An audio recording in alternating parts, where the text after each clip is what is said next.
Hi booktube, this is Kelly. Thank you so much for watching my channel, Books I'm Not Reading. So I've been trying to catch up on tags, but I was just recently tagged in I was one of two people tagged in a new tag. This is called the Ex-Lurker Tag. And it was created by Kate Luna, and I feel like Kate has commented a couple times on my channel, but she also might have had maybe before she decided to start having a channel, had maybe she left more comments under another name of some kind. So anyway, Kate, congratulations on your new channel.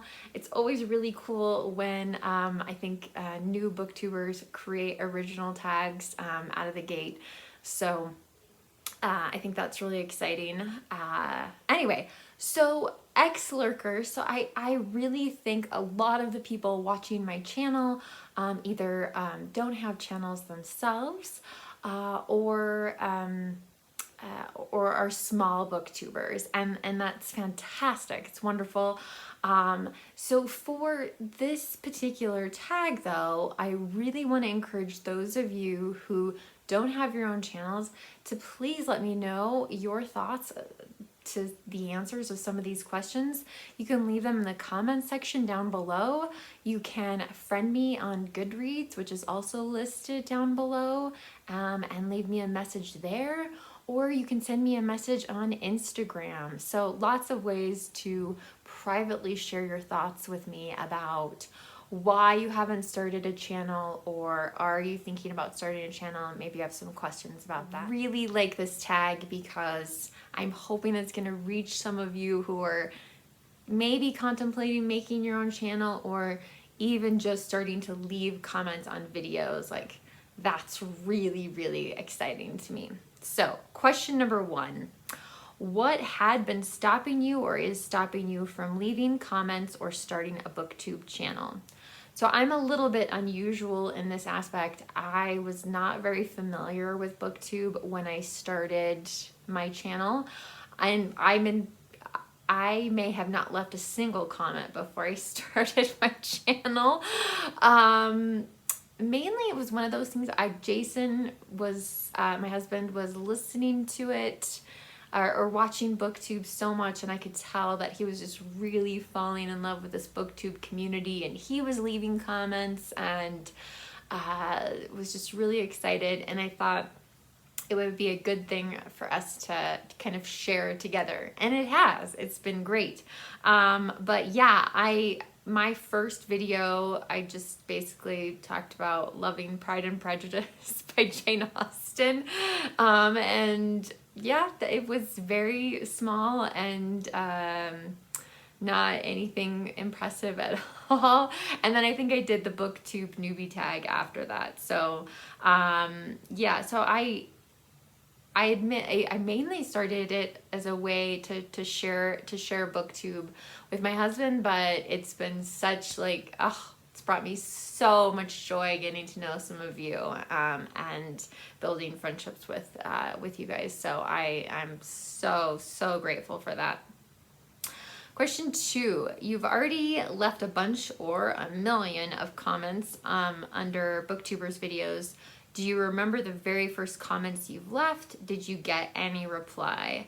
So I don't know that I wasn't necessarily like afraid to leave comments. I just didn't, at the moment when I started my channel, I really did not understand the value of commenting on other booktubers channels, which even now, after almost 3 years of being on booktube, like, is something I still struggle with and I still need to do a better job of. So I am very grateful to the people who regularly comment on my videos, even if it's just an emoji or a series of emojis or whatever. So yeah, I think probably my hunch would be, I made maybe not a mistake in these people, but I probably left a comment on maybe one of Steve Donahue's videos, or the other booktuber that I can think of, Katie at Books and Things, and they're both really big. They were really big channels 3 years ago. So I'm not sure that I did get any response. I think maybe a heart from Steve or something like that, and that's okay, because I've learned a lot about comments since then, and I do really want to apologize to those of you who have left a comment on my channel maybe a long time ago, and I didn't respond, and it's only because I am discovering some of those comments now. For some reason, YouTube has revealed to me comments from almost 3 years ago, like from my seriously, like my booktube newbie tag, like comments that people left, and they're booktubers that I, you know, like maybe they have their own channel, or they're just somebody who leaves comments a lot. It seems to have singled out a few people, Made with Books, is it John? I think it's John Warner. So many of their comments were blocked from me for some reason, and I just didn't see them. So I'm so sorry about that. Question 3: pick a book which you've read because of the booktubers review. It has to stand out. Be the one you either loved or hated with passion. Well, fortunately, I can't think of any booktuber recommendations that I hated with passion. So I've got a couple things here, and these are both Steve Donahue related books. So the very first book that I remember getting based on a booktuber's recommendation was Murder at the Brightwell by Ashley Weaver. This is the first book in the Amory Ames series, which you guys have heard me talk about several times. They're not cozy, maybe just like a little, like a step up from a cozy maybe, like there's quite a bit of glamour in them, but the chemistry between the main character Amory and her husband Milo is absolutely fantastic. I think she's up to book 7 in this series. I've read the first 4. But anyway, so Steve got the newest release of it when he was getting giant mail hauls, and I'd never heard of the series before, and we thought it sounded great, and so we picked this up, and I've since purchased 3 more of them. And another book that Steve sent me is Jonathan von Sothen's Monsieur, Mediocre. One American Learns the High Art of Being Everyday French. And I wasn't sure if I was going to like this book or not. Steve sent it to me because I do love all things Paris. It's another one of my triggers. Yeah, France just holds a really special place in my heart. So anyway, there were some passages in this book that were absolutely hysterical. I mean, it was just, yeah. I was laughing very hard, and I think I still have them marked so that I could just periodically open it up and read those passages. So this was a great gift from Steve, and I was excited to get it and read it. So question number 4: tell us a bit about the book you're currently reading. Is it any good? Could you read a passage from it which you loved or found ridiculous?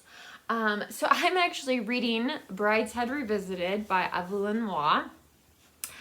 This is probably the #1 book that has been recommended to me on BookTube. I purchased this in December after a year of not buying any books in 2020, and so many people told me that I needed to read Brideshead Revisited. So I'm through the first book. There's 3 books in it, and you may have heard me say in a previous video that there's some kind of Britishisms that I'm not sure I'm catching on to everything. So yeah, I still feel like I'm not really sure where it's going, but yeah, I'm enjoying it. I don't have any particular passage so far that has bowled me over, but I could see that happening in this book. I definitely can see the potential for that. So, but yeah, like I said, I've never had another book that so many booktubers have told me that I should read. So So that's kind of exciting when you hear from a lot of people about one particular book. Okay, question 5. Do you keep a reading journal? And I think Kate would like us to, elaborate on how we keep a book journal. What do we do with it? How do we write it? So this is my book journal. There used to be it used to look like this on the front. Now the front, all the flowers are gone. So I'll just show you. I haven't read very many books this year, so I'll just show you. I just write the year, the month, and then I number them. Now, I know a lot of people write little reviews. Jason, I think, writes when he started the book and when he finished the book, that sort of thing, which can be really interesting, especially if it takes you a very, very long time to read the book. I find I've been keeping this book journal since 1996. So I think it's, what is that? Is that 25 years? I think so. Anyway, something like that. Close. And this book journal would tell you so much about me. It would tell you when I was part of a book club. It would tell you, because that is one thing I will say. The one notes I do make in here are, I was part of, Lukash, this is for you. So if it has EST after it, and that's the Silmarillion there, that one, which was almost a book club killer. Don't pick that for your book club. But yeah, so if it has EST after it, that means I read it for Jason's book club, which is called The Eclectic Shade Tree. And the other thing, if you know me at all, is that I have read all the Pulitzers, and so for fiction, and so I do make a note. There's The Underground Railroad, and that was a Pulitzer for 2017. So those are, but truly you could just see the different phases of my life because I've been keeping it for so long. And some people have really elaborate book journals, and that's wonderful, and whatever works for you. But this really works for me, and like I said, it is fascinating to go through and see just kind of different stages of my life and what I was reading and why was I reading that sort of thing. So, okay. I do have to say, I loved that Kate tagged me just as Kelly. Like, hi, I'm the only Kelly on BookTube. I'm like Cher or something, Madonna. Anyway, Kate, thank you for flattering me that way. But I wanted to tag some people. I tried really hard to think of booktubers that had left comments for a while, and then started their own channel. So I hope these are all people, and I really do want to hear from some of you who, maybe you've never left a comment, or you've left like 1 or 2 comments. I find it fascinating that I've seen some of you on Instagram, but you don't have a booktube channel. So that's fascinating too. Like the whole, for some reason people feel safer on Instagram maybe than they do on YouTube. But I'm going to tag Gina from Gina's Stan Your Books. Excuse me, Gina. I'm going to tag Aaron Facer, who just started a channel. I think he has maybe 6 or 7 videos up. Yare at Drawn to Stories, who left comments on my videos and sent me messages on Goodreads long before he started Drawn to Stories. Pete from Pete's Pensive, So Pete, I hope you will, because I'm pretty sure that you had been watching booktube for a while before you created your channel. And also Roz at Scally Danaline About the Books, who recently surpassed the 1,000 subscriber mark, and really did spend a lot of time leaving comments, and continues to be just a model of leaving comments on other people's channels. So yes. Anyway, so those are the people that I tag, but I really want to thank Kate for making this tag. I love the idea of encouraging people who don't feel comfortable like coming forward, and I will link to Kate's original tag below, and she actually has a Google document set up if you'd like to send your responses to her questions there. So anyway, I look forward to the fascinating discussion in the comment section down below, and I will talk to you all soon. Remember to be kind to yourself and be kind to others. Thanks so much, BookTube. Bye.